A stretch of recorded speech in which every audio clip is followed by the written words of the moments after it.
பெரிய ஐயா சொன்னதுனால உங்களை நம்பி உங்க கூட வந்த இப்படியே வாழ்க்கை நாசம் பண்ணிட்டீங்களே.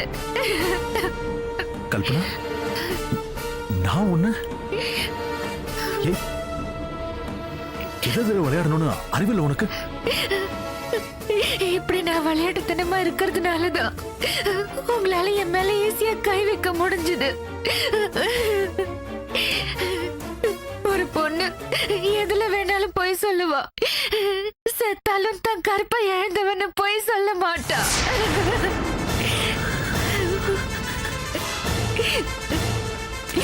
நான் என் அத்தை வீட்டுக்கு போயிட்டு வர்றதுக்கு 8 மணி ஆயிடுச்சு. ரூம்குள்ள வந்து பார்த்தா நீங்க தூங்கிட்டு இருந்தீங்க. வீட்டுக்கு போக லேட் ஆகுதுன்னு உங்களை எழுப்புன. திடீர்னு என்ன கட்டி பிடிச்சு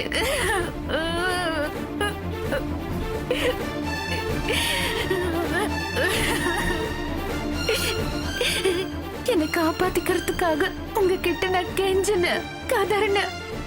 ஆனா நீங்க விடல.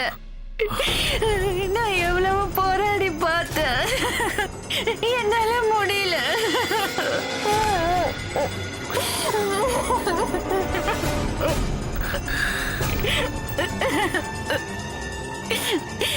போதை ஏறுனா பக்கத்துல இருக்கிறத யாருன்னு கூடவா உங்களுக்கு தெரியாது. நீங்க நல்லவர்னு நம்பிதானே உங்க கூட ஹோட்டல் ரூம் வரைக்கும் வந்த. நீங்களும் சந்தர்ப்பவாதி ஆயிட்டீங்களே சார்.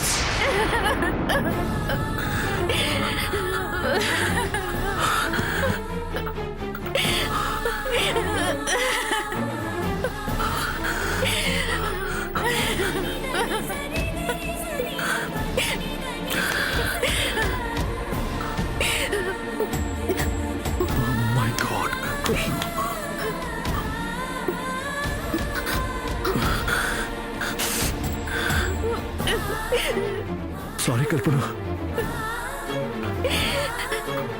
உன்னோட நம்பிக்கையை நான் கெடுத்துட்டேன். தெரியாம இல்ல, நான் செஞ்ச தப்புக்கு உங்ககிட்ட மன்னிப்பு கேட்க கூட எனக்கு அருகதை இல்லை. ஐம் சாரி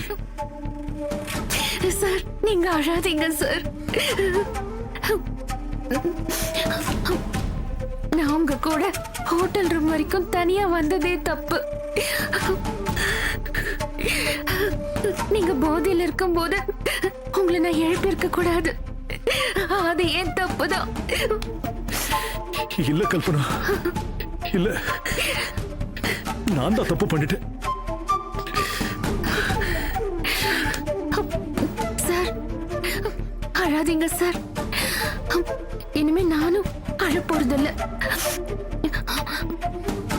இந்த 4 செவத்துக்குள்ள நடந்த விஷயம் நம்ம 2 பேருக்கும் மட்டும்தான் தெரியும்.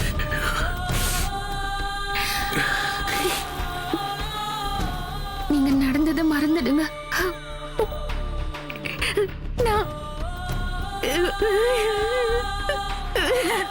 நான் செத்து போயிடுறேன். கல்பனா, நான் என்ன சார் பண்றது? இன்னும் 4 நாள்ல உங்களுக்கு கல்யாணம் ஆக போகுது. வேதவள்ளி மேடம் கழுத்துல தாலி கட்ட போறீங்க. இந்த நேரத்துல நம்ம விஷயம் யாருக்காவது தெரிஞ்சதுன்னா என்ன ஆகும்? ராமநாதன் ஐயா மானஸ்தர். இந்த விஷயம் தெரிஞ்ச அடுத்த நிமிஷமே அவருக்கு ஏதாவது ஆயிடும். அப்புறம் கல்யாணம் நின்னு நீங்க அவமானப்பட்டு நிப்பீங்க.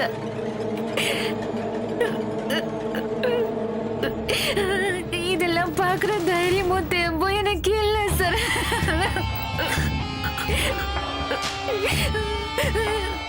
உங்க வீட்டு உப்பை தின்னுட்டு உங்க குடும்பத்துக்கு தியாகம் பண்ண முடியல.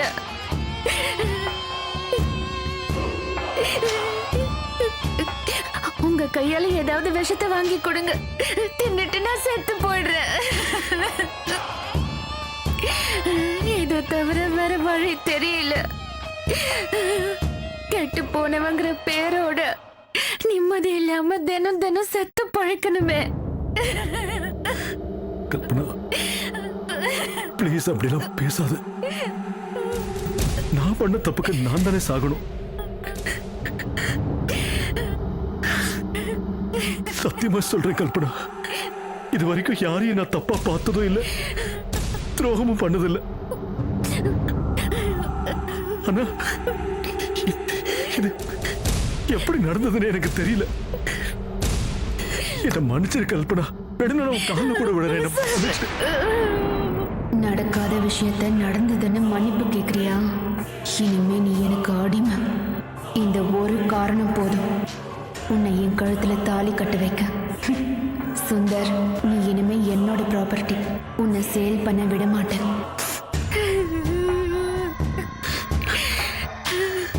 இனிமே பண்றதுக்கு என்ன இருக்கு? அதான் எல்லாமே முடிஞ்சு போச்சு. முறை தவறி நடந்ததுக்கு பரிகாரமா நீங்க என் கழுத்துல தாலி கட்டி மனைவியா ஏத்துக்கணும். ஆனா அதுக்கு சாத்தியமே இல்ல. உங்களுக்கு வேத வழிதான்னு சின்ன வயசுலயே உங்க அப்பா முடிவு பண்ணிட்டாரு. உங்களாலையும் அதை மீற முடியாது.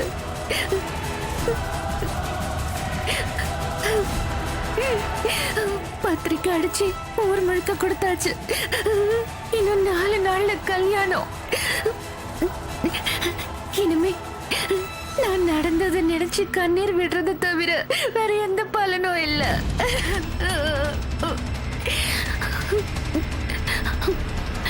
உங்க பக்கத்துல நிக்கிற தகுதி கூட எனக்கு இல்ல. இந்த ரூம்ல நடந்தத கெட்ட கனவா நினைச்சு மறக்கிறத தவிர வேற வழி இல்ல. நீங்க கவலைப்படாதீங்க. எந்த சூழ்நிலையிலையும் இங்க நடந்ததை நான் வெளியில சொல்ல மாட்டேன். உங்க மான மரியாதை கௌரவத்துக்கு எந்த குறையும் வராது. உங்க கல்யாணம் நல்லபடியா நடக்கும். இது சத்தியம். ஆனா என்ன, உங்களை பார்க்கும் போதெல்லாம் இந்த விஷயம் தான் ஞாபகம் வரும். என்னோட உணர்ச்சி, புத்தி, மனசு இது எல்லாத்தையும் கொன்னுட்டு நடப்பணுமா தான் நான் வாழணும்.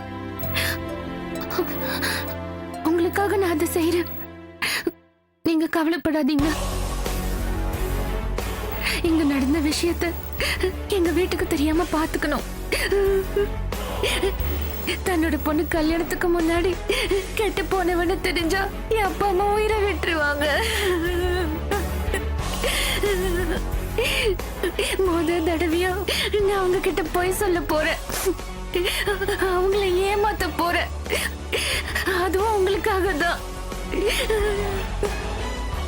அவங்களுக்கு மட்டும் இந்த விஷயம் தெரிஞ்சா அவங்க சட்டையை பிடிச்சி கேள்வி மேல கேள்வி கேட்பாங்க. உங்களை உண்டு இல்லைன்னு பண்ணிடுவாங்க. அதனாலதான் இதை அவங்களுக்கு தெரிய விட மாட்டேன். நான் மறைக்கலாம். ஆனா நாளைக்கு வயித்துல ஏதாவது கல்யாணத்துக்கு முன்னாடியே கர்ப்பமாயிட்டா இந்த ஊர் உலகம் எனக்கு ஆறி துப்போம்.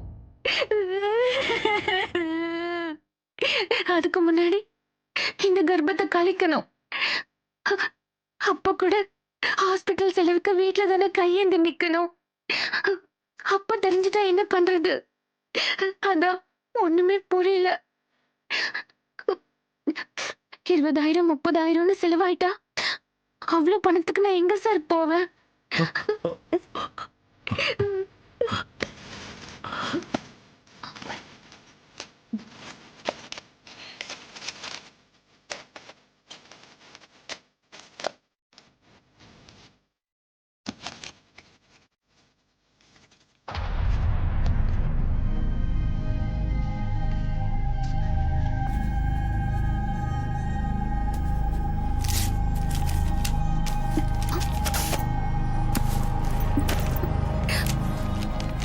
இதுல 1 lakh இருக்கு.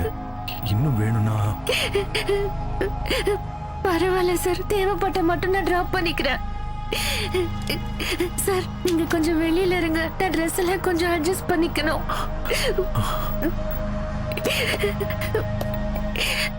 சார் நீங்க பயப்படாம போங்க, என்னால உங்களுக்கு எந்த அசிங்கமும் ஆபத்தும் வராது.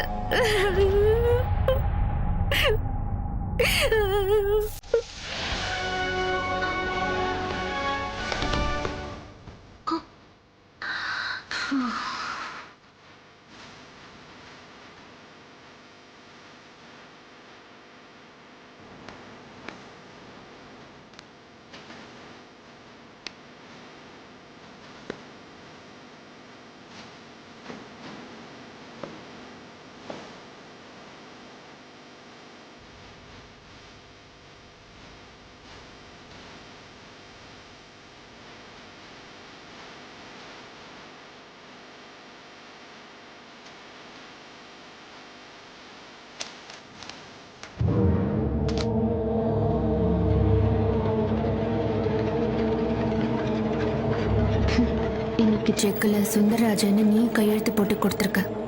அதே செக்கில் மிஸ்ஸஸ் கல்பனா சுந்தரராஜன் நான் கையெழுத்து போடுற காலம் நெருங்கிட்டு இருக்கு. வேதவள்ளி, உன்னோட கல்யாண கனவு கோட்டை தரமட்டமாக போகுது.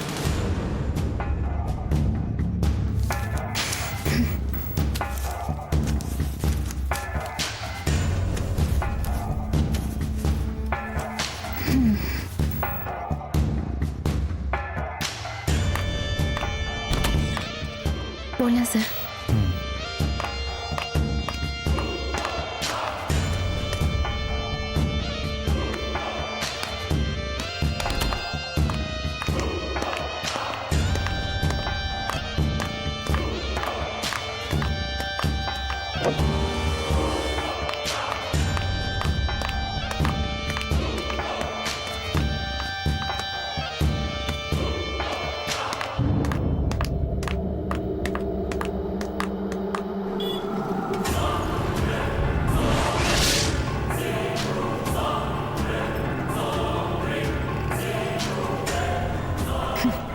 மாவனே, வசமா சிக்கனடா.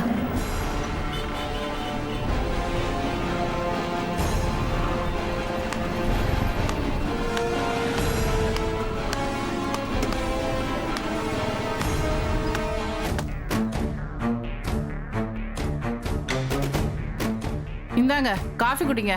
ஏய் அறிவு கெட்டவளே, இப்போ இதான் ரொம்ப முக்கியமா? நைட்டு ஃபுல்லா பெத்த பொண்ணு வீட்டுக்கு வந்து சரியான டென்ஷன்ல இருக்கா, காஃபி கொண்டு கேட்டா காஃபி. அவளுக்கு ஃபோன் பண்ணி பாரு என்னாச்சு ஏதாச்சுன்னு. நான் ஏற்கனவே பண்ணி பார்த்துட்டேங்க, ஃபோன் ஸ்விட்ச் ஆஃப்னு வருது. அப்ப அவளுக்கு தெரிஞ்ச யாருக்காவது ஃபோன் பண்ணி கேளு என்ன ஏதுன்னு. அப்பப்ப இந்த மாதிரி பேசி மண்டையில மசாலாவே இல்லங்கறத நிரூபிங்க. நம்மளே எல்லாருக்கும் ஃபோன் பண்ணி என் பொண்ணு ராத்திரி பூரா வீட்டுக்கே வரலங்கறத சொல்லணுமா? உடனே எல்லாரும் ஃபோன் பண்ணி என்னாச்சுன்னு துக்கம் விசாரிப்பாங்க. உன் பொண்ணை பத்தி சொல்லிட்டா போதும், உடனே வரிஞ்சு கட்டிட்டு சப்போர்ட் பண்ண வந்துரு. உங்ககிட்ட சொல்லி பிரயோஜனம் இல்ல, நேரா கடைக்கு போய் என்னாச்சுன்னு கேட்டு. பயப்படாதீங்க, அவ என்ன சின்ன குழந்தையா? அவளுக்கு எல்லா விவரமும் தெரியும், வந்துருவா. சின்ன குழந்தைனா பயப்பட வேண்டிய அவசியம் இல்லடி, வயசுக்கு வந்த பொண்ணு, எல்லா விவரமும் தெரியும். பேப்பரை திறந்தா பாக்குறல ஒவ்வொரு நாளும் என்னென்ன நியூஸ் வருதுன்னு மனசு கடந்து பக்கு பக்கு அடிச்சுக்குது கூட கூட பேசிக்கிட்டு. அவசரப்படாதீங்க, கொஞ்சம் பொறுமையா இருங்க. நான் இங்க உட்கார்ந்தேன்னா நீங்க ஏதாவது பேசிட்டே தான் இருப்பீங்க. நான் உள்ள போறேன்.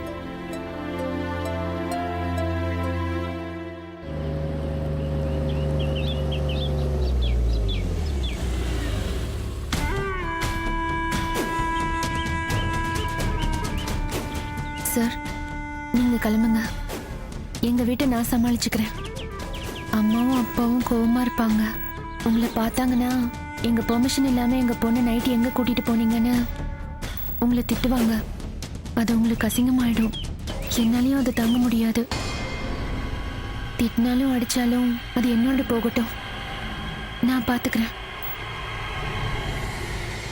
சார் ப்ளீஸ் சார், நீங்க கிளம்புங்க. சார் என்ன சொல்றதுன்னு தெரியாம நீங்க முழிக்கிறீங்கன்னு எனக்கு தெரியும். இதுக்கு மேல நீங்க இங்க இருந்தா நான் அழுதுருவேன்.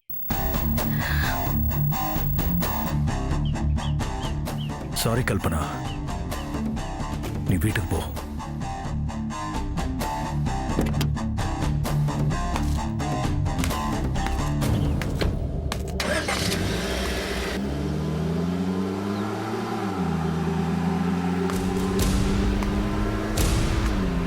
போங்க சார், போங்க.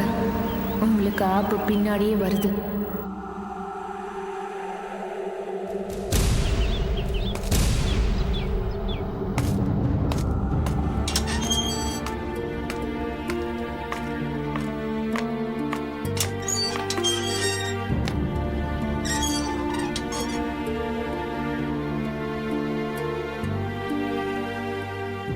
ஏய் நில்டி. என்ன நினைச்சிட்டு இருக்க நீ உன் மனசுல? கடையில வேலை அதிகமா இருந்தா வரமாட்டேன்னு வீட்டுக்கு ஃபோன் பண்ணி சொல்ல மாட்டியா? நைட்டு நான் கடையிலே இல்லை, வேற எங்க இருந்த? ஹோட்டல்ல இருந்தேன். ஓ, கடையில வேலை பார்க்குற பொண்ணுங்க எல்லாருமா ஒண்ணா சேர்ந்து ஹோட்டல்ல இருந்தீங்களா? ம்ஹும். நானும் சுந்தர் சாரும் போனோம். என்னடி சொல்றாய்? வா. பா, எதுக்கு இப்ப தேவையில்லாம கத்துறீங்க? எனக்கு ரொம்ப டயர்டா இருக்கு. நான் குளிச்சுட்டு வரேன். அம்மா டிஃபன் எடுத்து வை. என்னடி? வா. இடியை தூக்கி தள்ள போட்டு தட்டுல இட்லியை தூக்கி வைன்றா. அறிவானா அவனுக்கு? பெரிய வீட்டு பசங்கனாலே இப்படிதான் இருப்பாங்க போல இருக்கு. அதான் அவங்க 2 பேருக்கும் கல்யாணம் நடக்க போகுது இல்ல, அதுக்குள்ள ஹோட்டல்ல ரூம் போட்டு தங்கறதுக்கு என்ன அவசரம்? அவசரம் இல்ல, அவசியம். என்ன அவசியம் இப்போ? அப்பா, அமைதியா இருங்க. நான் உங்களுக்கு என்ன சொன்னாலும் புரியாது. உங்களுக்கு சொல்லி புரிய வைக்கிற மனநிலையில நான் இல்ல. ஆனா என்ன நம்புங்க, நான் தப்பான பாதையில போறதா நினைக்காதீங்க. நம்ம குடும்ப கௌரவம் கெட்டு போற மாதிரி நான் என்னைக்குமே நடந்துக்க மாட்டேன். கல்பனா, கல்பனா, ஏய், என்னடி இவ புதிர் போட்டு போறா? ஹோட்டலுக்கு போறதுக்கு முன்னாடி நம்ம கிட்ட சொல்லியிருந்தாலாவது ஹோட்டலுக்கு போறது தடுத்திருக்கலாம். போயிட்டு வந்து சர்வ சாதாரணமா சொல்றா. உனக்கு எனக்கு கல்யாணம் ஆகி இவ்வளவு வருஷம் ஆகுது. நாமளே ஒரு நாள் கூட ரூம் போட்டு தங்கினது இல்ல. சொன்னா கேவலம். எனக்கு என்னமோ லவ் பண்ற முதலாளி பையன் நல்லவனா இருப்பான்னு தோண மாட்டேங்குது. இதுக்கு ஏதாவது பண்ணியே ஆகணும். அமைதியா இருங்க. அவ தெளிவாதான் பேசுறா. என்னடி தெளிவா பேசுறா? தப்பா பேசிட்டு போறா, அதுக்கு போய் சப்போர்ட் பண்ணிட்டு இருக்கிற நீ. அவ பேசுறத வச்சுதாங்க சொல்றேன். அவ ஹோட்டல் போனதுக்கு ஏதாவது ஒரு காரணம் இருக்கும். காரணம் இருந்தா அது என்ன காரணம்னு சொல்லணும்ல. சரி, நம்ம கிட்ட சொல்லாம யார்கிட்ட சொல்ல போறா? சொல்லுவா. டிஃபன் சாப்பிடும்போது கேட்போம். டிஃபன் கிஃபன்லாம் ஒண்ணும் கிடையாது. அதுக்கு முன்னால என்ன நடந்ததுன்னு எனக்கு தெரிஞ்சு ஆகணும். இல்லனா நடக்கிறதே வேற. என்ன பண்ண போறீங்க? கொஞ்ச நேரம் கத்தாம அமைதியா இருங்க. எனக்கு என்னமோ ஹோட்டல் போனதுல ஏதோ ஒரு விஷயம் இருக்குன்னு தோணுது. டேய், அவ ஒண்ணும் காலையில ஹோட்டலுக்கு போய் டிஃபன் சாப்பிட்டு வரல. எவன் கூடயோ ஹோட்டலுக்கு போய் ரூம் போட்டு நைட் ஃபுல்லா தங்கிட்டு வந்திருக்கா. வாயை மூடுங்க. நீங்களே கத்தி கத்தி அக்கம் பக்கத்துல இருக்கவங்க எல்லாம் கூட்டிடுவீங்க போல இருக்கு. போய் குளிச்சிட்டு வாங்க, டிஃபன் எடுத்து வைக்கிறேன். அவளும் பசியோட இருப்பா.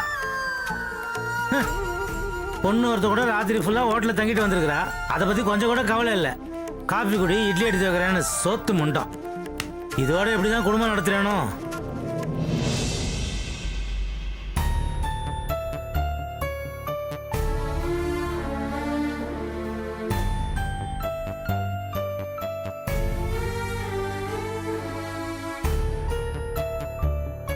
டே சுந்தர், இங்க வா.